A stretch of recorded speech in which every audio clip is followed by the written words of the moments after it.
আপনার হাতের আইফোনটি যত লেটেস্ট কিংবা যত দামি হোক না কেন, এর ক্যামেরা সেটিংস যদি পারফেক্টলি কাস্টমাইজ করা না থাকে, সেক্ষেত্রে আপনি কখনোই এই ক্যামেরা থেকে বেস্ট আউটপুটটা পাবেন না। ঠিক যেমন অ্যাপেলের লেটেস্ট আইফোন 17 প্রো এবং প্রো ম্যাক্স সিরিজে অ্যাপেল 3টা ক্যামেরা সেন্সর দিয়েছে, যে 3টা ক্যামেরা সেন্সরই 48 মেগাপিক্সেলের এবং এগুলো খুবই পাওয়ারফুল। এগুলো থেকে আপনি অনেক ভালো ক্যামেরা আউটপুট পেতে পারেন, ছবি তুলতে গেলেও, পাশাপাশি ভিডিও করার ক্ষেত্রেও। আর তাই আজকের ভিডিওতে আমি আপনাদেরকে দেখাবো যে এই 17 প্রো এবং প্রো ম্যাক্স সিরিজের ক্যামেরা সেটিংস পারফেক্টলি কিভাবে কাস্টমাইজ করবেন এবং কোন ক্যামেরা সেটিংসে আপনি এই দুটো ফোন থেকে সবচেয়ে ভালো ক্যামেরা পারফরমেন্স পেয়ে যাবেন। সেটিংস থেকে ক্যামেরা অ্যাপে ঢোকার সাথে সাথেই আপনি দেখতে পারবেন যে ক্যামেরা কন্ট্রোলের জন্য আলাদা একটি সেটিংস দেওয়া হয়েছে। I personally do not use the camera control button at all. So এখানে অল্প কিছু কাস্টমাইজেশন আছে যেগুলো খুবই ইজি টু আন্ডারস্ট্যান্ড। সো আপনারা একটু এটা আপনাদের মতো করে চেক করে নেবেন। এরপরে আমি যেটা আপনাকে দেখাবো সেটা হচ্ছে ফটোগ্রাফিক স্টাইলস। এই ফটোগ্রাফিক স্টাইলসে যখন আপনারা যাবেন তখন আপনি দেখবেন যে এখানে বিভিন্ন ধরনের ফটোগ্রাফিক স্টাইল বা ফটো কালার টোন আছে, যে টোনগুলোকে আপনি চাইলে আপনি আপনার মতো করে কাস্টমাইজ করে নিতে পারবেন। ঠিক যেমন আপনি চাইলে একদম ব্রাইট করে নিতে পারেন কোনো ছবিকে। বেশিরভাগ ক্ষেত্রে আমি এটাকে স্ট্যান্ডার্ড মোডে রেখে অথবা অ্যাম্বার মোডে রেখে আমি এই কাস্টমাইজগুলো করে থাকি। এইটা বেশিরভাগ সময় নির্ভর করে পার্টিকুলার ছবির ওপরে। যখন কোনো ছবি আপনি তুলবেন, তোলার পরেই আপনি বুঝতে পারবেন যে কোন কালার টোনটা এই ছবিটার জন্য বেস্ট হতে পারে। ভিডিওতে গেলে আমি আপনাদেরকে বলবো যে অবশ্যই 4K 60 FPS এর ডিফল্ট ভাবে অপশনটাকে সিলেক্ট করে রাখবেন। 4K 120 FPS সিলেক্ট করার দরকার নাই। 4K 120 FPS শুধুমাত্র আপনি মেইন ক্যামেরা সেন্সরে পাবেন, যে কারণে আলট্রা ওয়াইড আর টেলিফোটো ক্যামেরা সেন্সর কিন্তু আপনি পাবেন না এই 120 FPS অপশনটা। এরপরে আরেকটি অপশন দেখবেন যে শো PAL ফরম্যাট। এই PAL ফরম্যাটের মানে হচ্ছে যে ইউরোপের কিছু কান্ট্রি আছে যে কান্ট্রিগুলোতে আমরা বেসিক্যালি টেলিভিশন ভিডিও এই ফরম্যাটে দেখে থাকি। সো যারা ওই ফরম্যাটে ভিডিও করতে চান তারা এটা অন করে রাখবেন। আমরা সাধারণত এটা অফ করে রাখি কারণ ওই ফরম্যাটটা আমাদের প্রয়োজন নাই। এরপরে ভিডিওতে এনহ্যান্স স্ট্যাবিলাইজেশন এই অপশনটা অবশ্যই এনেবল করে রাখবেন, কারণ আমরা যখনই ভিডিও করি তখন আমরা যখন জুম ইন বা জুম আউট করি সে সমস্ত ক্ষেত্রে ক্যামেরার এই এনহ্যান্স স্ট্যাবিলাইজেশন মোডটা আমাদের ক্যামেরার সেন্সর শিফটিং এর সময় ক্যামেরাটাকে স্মুথ রাখতে অনেক সাহায্য করে। কাজেই আপনারা অবশ্যই এটাকে অন রাখবেন সবসময়। এখানে যে অ্যাকশন মোড লোয়ার লাইট অপশনটি আছে, এটা সাধারণত যারা অ্যাকশন মোডে ভিডিও করেন তাদের জন্যই। সো আমিও অ্যাকশন মোডে ভিডিও করি, যে কারণে আমি এটাকে অন করে রেখেছি।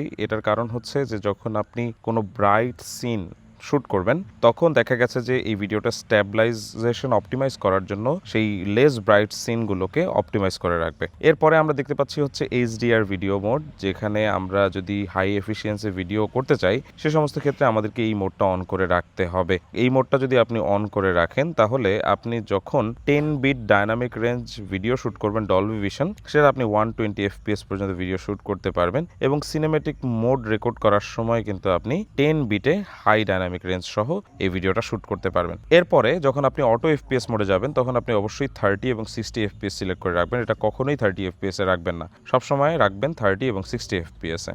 এরপরে দেখুন যে লক ক্যামেরা, অর্থাৎ অটোমেটিক্যালি সুইচ বিটুইন ক্যামেরা ওয়াইল রেকর্ডিং ভিডিও, এটাকে আপনি চাইলে অফ করে রাখতে পারেন অথবা হোয়াইট ব্যালেন্সটাকেও আপনি লক করে রাখতে পারেন। আমি হোয়াইট ব্যালেন্স আর হচ্ছে ক্যামেরা লক করতে চাই না, যে কারণে আমি বেসিক্যালি এটা অন করিনি। এরপরে আপনারা যখন এখান থেকে রেকর্ড স্লো মো অপশনে যাবেন, এটা অবশ্যই আপনারা হাই এফিসিয়েন্সিতে সিলেক্ট করে রাখবেন, কারণ স্লো মোশন ভিডিওতে অবশ্যই আপনার FPS যত বেশি থাকবে আপনি স্বাভাবিকভাবেই সেখান থেকে বেটার রেজাল্ট পাবেন। এরপরে রেকর্ডিং সিনেমেটিক মোডে অবশ্যই আমি 4K 30 FPS এ ভিডিও শ্যুট করতে চাই যখনই আমি সিনেমেটিক ভিডিও শ্যুট করব, যে কারণে আমি অবশ্যই 4K 30 FPS এ সবসময় দিয়ে রেখেছি। এরপরে দেখুন রেকর্ড সাউন্ড, এই অপশনটাতে যদি আমরা যাই আমরা অবশ্যই স্পেশাল অডিও মোডটাকে অন করে রাখবো, অথবা আপনারা চাইলে স্টেরিওটাও অন করে রাখতে পারেন। তবে স্পেশাল অডিও মোড যখন আপনারা অন করে রাখবেন সে সমস্ত ক্ষেত্রে দেখা গেছে যে আপনি যখন কোনো পার্টিকুলার ভিডিও শ্যুট করবেন, শ্যুট করার শেষে কিন্তু আপনি যখন এখান থেকে এডিটে যাবেন, এডিটে যাওয়ার পরে কিন্তু আপনি অডিও মুক্স অপশনে গিয়ে কিন্তু আপনি আপনার মতো করে এই অডিওটাকে নিজের মতো করে কাস্টমাইজ করে নিতে পারবেন। এরপরে আমরা যে ফরম্যাটস অপশনে যাচ্ছি সেখান থেকে আমরা অবশ্যই মোস্ট কম্প্যাটেবল সিলেক্ট করে রাখতে পারি। মোস্ট কম্প্যাটেবল সিলেক্ট করলে যেটা হবে, আপনি নর্মালি যদি এখান থেকে কোনো একটা ছবি তোলেন এবং ছবি তুলে যদি এখান থেকে আপনি এডিট অপশনে যান, যাওয়ার পরে আপনি যখন এখানে ফিল্টারে যাবেন তখন আপনি এখানে ভিভিড অপশনটা দেখতে পাবেন। যে ভিভিড অপশনটা আপনি যদি এখান থেকে হাই এফিসিয়েন্সি মোডে যান, হাই এফিসিয়েন্সি মোডে গিয়ে যদি আপনি এই ছবিটা তোলেন, সে সমস্ত ক্ষেত্রে আপনি যখন এডিটে যাবেন তখন কিন্তু আপনি আর ক্যামেরা ফিল্টার অপশনে এই ভিভিড অপশনটা দেখতে পাবেন না। সো আইফোন 16 প্রো সিরিজের পর থেকে যারা ভিভিড নিয়ে খুব কনসার্ন ছিলেন তারা কিন্তু এই ফিচারটা অবশ্যই এনেবল করে রাখবেন। সেক্ষেত্রে আপনারা যে কোনো ছবি তুলেই কিন্তু পরবর্তীতে আপনারা ভিভিড করে নিতে পারবেন। এবারে আসি প্রো র অ্যান্ড রেজলিউশন কন্ট্রোল কখন এনেবল করে রাখবেন। আপনারা যদি ছবি তুলে খুব বেশি কাস্টমাইজ করেন বা এডিট করেন সেই সমস্ত ক্ষেত্রে অবশ্যই আপনারা প্রো র এর এই রেজলিউশন কন্ট্রোলটা এনেবল করে রাখবেন, কারণ সেই সমস্ত ক্ষেত্রে আমরা দেখি যে লিনিয়ার ডিএনজি ফরম্যাটে এখানে সবচেয়ে বেশি ইনফরমেশন ছবিগুলোতে ক্যাপচার করে রাখা হয়, যেখানে ডাইনামিক রেঞ্জটা অনেক ভালো থাকে, যে কারণে আপনি যখন কোনো ছবি তুলবেন তারপরে যখন এটাকে এডিট করবেন সে সমস্ত ক্ষেত্রে আপনি সেটা থেকে একদম বেস্ট রেজাল্টটা পাবেন।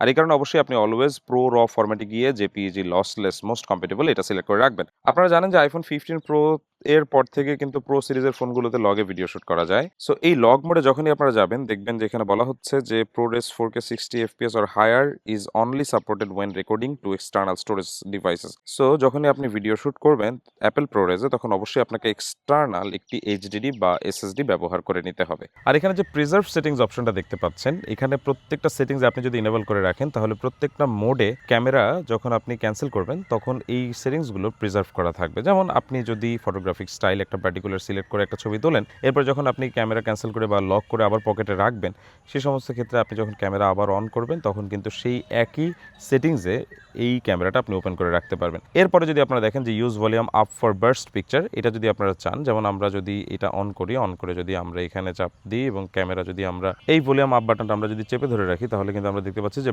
বার্স্ট ছবি কিন্তু তোলা হচ্ছে, এখানে আনলিমিটেড বার্স্ট পিকচার তোলা হচ্ছে। সো আপনাদের যাদের এটা প্রয়োজন তারা হয়তো এটা এনেবল করে রাখতে পারেন, বাট আমার প্রয়োজন নাই, যে কারণে আমি আসলে এটাকে অফই করে রাখবো। সো আমার এটা লাগে না।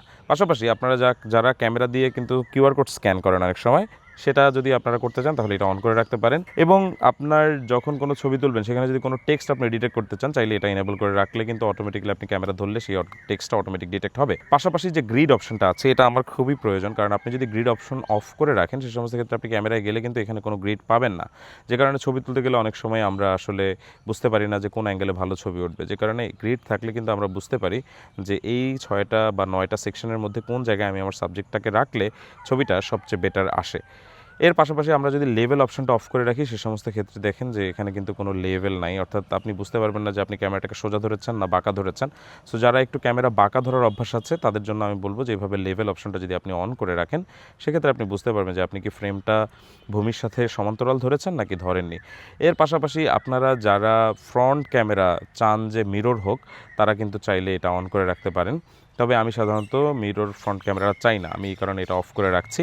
এর পাশাপাশি আপনারা যদি ভিউ আউটসাইড যে ফ্রেমটা আছে এটা যদি আপনারা অন করে রাখেন সেই সমস্ত ক্ষেত্রে কী হবে, আপনি যখন ক্যামেরাতে যাবেন তখন আপনি ভিডিওতে বা ফটোতে যদি আপনি যান, আপনি দেখুন 1x-এ আছেন কিন্তু এখানেও কিন্তু অনেকগুলো পোর্শনটা আপনি দেখতে পাচ্ছেন। আমি তো যদি আলট্রা ওয়াইডে যাই, আলট্রা ওয়াইডে গেলে কিন্তু আমি আর দেখতে পাচ্ছি না, কিন্তু আমি 1x-এ থাকলে কিন্তু আলট্রা ওয়াইড ক্যামেরা মোডে কতটুকু আমি দেখতে পারবো ফ্রেমের সেটা আমি দেখতে পাচ্ছি, যেটা অনেক সময় ছবি তুলতে গেলে আমার কাছে একটু অ্যানোয়িং লাগে। যেমন আমি 2x-এ গেলে এখন 1x-এ কেমন আসবে সেটা দেখতে পাচ্ছি এই নিচের জায়গাগুলোতে। সো এটা আসলে আমি চাই না, যে কারণে আমি সবসময় এই ভিউ আউটসাইড অপশনটা অফ করে রাখি, যে কারণে আমি 4x-এ যখন ছবি তুলছি তখন যাতে আমি বুঝতে পারি যে আমি সাবজেক্ট কতটুকু নিচ্ছি এই ছবিটাতে, যে কারণে এই উপরে নিচের এই এক্সট্রা ফ্রেমটা আমার আর দেখা লাগছে না। এর পাশাপাশি আমরা যদি একটু ইন্ডিকেটার্সে যাই, এখানে দেখুন যে ফ্ল্যাশ অপশন বা লাইভ ফটো বা অ্যাকশন মোড বা ডুয়েল ক্যাপচার, এগুলো যদি আপনার প্রয়োজন পড়ে আপনি অবশ্যই এগুলোকে ইনেবল করে রাখতে পারেন। এরপরে এখানে যে অপশনটা দেখতে পাচ্ছেন পোর্ট্রেটস ইন ফটো মোড, এটার মানে হচ্ছে যে যখন আমরা কোনো ছবি তুলবো এই ছবিটাকে আমরা চাইলে অটোমেটিক্যালি কিন্তু পোর্ট্রেট করতে পারবো, যদিও আমরা ছবিটা নর্মাল মোডে তুলেছি। যেমন আমরা এখন এখানে পোর্ট্রেট ট্যাপ করলে কিন্তু অটোমেটিক্যালি এই ছবিটাই পোর্ট্রেট হয়ে গেল। সো এটা আমি ইনেবল করে রাখি, কারণ কখন কোন ছবি তুলি বলা যায় না। সো যদি কখনো কোনো ছবি পোর্ট্রেট মোডে নিতে ইচ্ছে করে সে সমস্ত ক্ষেত্রে দেখা গেছে যে আমি এটাকে এডিট করতে পারি। এরপর আরেকটা হচ্ছে যে intelligently adapt image quality when rapidly pressing the shutter. So prioritise faster shooting, আপনি যদি ফাস্ট কোনো শ্যুট করেন সে সমস্ত ক্ষেত্রে আপনি অবশ্যই এটা ইনেবল রাখবেন, সেক্ষেত্রে কিন্তু এটা অটোমেটিক্যালি ইন্টেলিজেন্টলি অ্যাডাপ্ট করবে আপনার পার্টিকুলার ফ্রেমটাকে বা হচ্ছে ডাইনামিক রেঞ্জটাকে।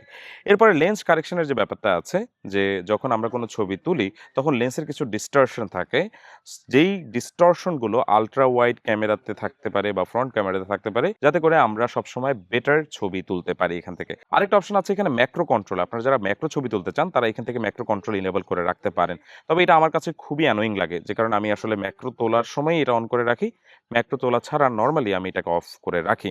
এরপরে দেখুন লেন্স ক্লিয়ার হিন্টস যে অপশনটা আছে, আপনারা যারা চাচ্ছেন যে ছবি তোলার সময় ডিসপ্লেতে সাজেশন আসুক যে ক্যামেরার lens should be cleaned to improve the image quality, সে সমস্ত ক্ষেত্রে আপনি এই লেন্স ক্লিয়ারিং হিন্টস যেটা আছে সেটা আপনি অন করে রাখতে পারেন। এর পাশাপাশি lock screen swipe to open camera, এটা আপনি অন করে রাখলে কি হবে সেটা তো আপনি জানেনই। কারণ আপনি যে যদি এখান থেকে এভাবে সোয়াইপ করেন তাহলে কিন্তু ক্যামেরাটা অন হয়ে যাবে। সো আপনি যদি এটা চান সেক্ষেত্রে আপনি এটা অন করে রাখতে পারেন। I don't want it, so আমি এটাকে অফ করে রাখছি। এরপর দেখুন save captures two photo gallery. এখানে অর্থাৎ আপনি যখন iMessage বা মেসেজে কোনো ছবি তুলবেন, সেই ছবিটা অটোমেটিক্যালি গ্যালারিতে সেভ হবে কিনা সেটা আপনি চান কিনা সেটার জন্য মূলত এটা আপনি অন করে রাখতে পারবেন। সো আমি একদম ইম্পর্টেন্ট ক্যামেরা সেটিংসগুলো আপনাদের সাথে একটু ডিসকাস করলাম যাতে করে আপনারা বুঝতে পারেন যে কোন ক্যামেরা সেটিংসটা কোন পার্টিকুলার কাজের জন্য। সো আপনি আপনার এভরিডে লাইফে যখন ছবি তুলছেন তখন কোন পার্টিকুলার জিনিসটা আপনার বেশি প্রয়োজন হবে সেটা আপনি অবশ্যই এনেবল করে রাখবেন। যেটা আপনার বেশি প্রয়োজন নেই সেটা আপনি অফ করে রাখবেন। আমি আপনাদেরকে দেখালাম যে আমি আমার দৈনন্দিন ব্যবহারে ক্যামেরা সেটিংসটা কীরকম রাখি, কিভাবে রাখলে আমার ইউজার পার্সপেক্টিভ অনুযায়ী এটা আমার জন্য বেস্ট আউটকাম দিতে পারে। সো আপনি আপনার ব্যবহার বিধির উপর নির্ভর করে এরকমভাবে ক্যামেরা সেটিংসটা সেট করে রাখতে পারেন। যেহেতু আমি ক্যামেরার একদম বেস্ট আউটপুটটাই নিতে চেষ্টা করি সবসময়, তাই আমি এই সেটিংসগুলো রেখেছি। আপনি চাইলে এর থেকে একটু কম বেশি বা একটু চেঞ্জ করে ক্যামেরা সেটিংসটা সেট করতে পারেন। So thank you very much for watching the video. কারো যদি কোনো সাজেশন থাকে তাহলে অবশ্যই ভিডিও কমেন্টে দিতে পারেন, এবং কারো যদি আরও কোনো জিজ্ঞাসা থাকে তা অবশ্যই আমাদেরকে কমেন্ট করে জানাতে পারেন। Thank you for watching. দেখা হবে পরবর্তী ভিডিওতে। আল্লাহ হাফেজ।